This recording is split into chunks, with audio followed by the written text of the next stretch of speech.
ମୟୂରଭଞ୍ଜ ଲୋକସଭା ଆସନରୁ ଲଢ଼ିବେ ଅଞ୍ଜନି ସୋରେନ।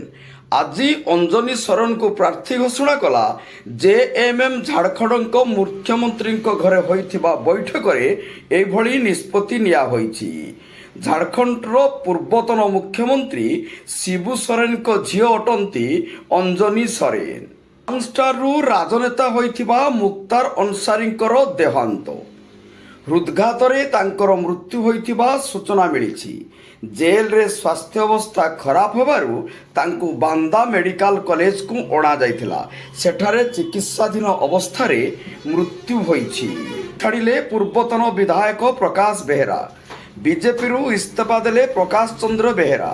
ସାଲେପୁରର ପୂର୍ବତନ ବିଧାୟକ ବିଜେପିର ପ୍ରାଥମିକ ସଦସ୍ୟ ପଦରୁ ଇସ୍ତଫା ଦେଇଛନ୍ତି।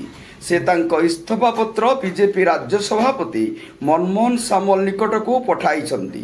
ପ୍ରକାଶ ଚନ୍ଦ୍ର ବେହେରା କଟକ ଜିଲ୍ଲା ବିଜେପିର ସଭାପତି ଥିଲେ।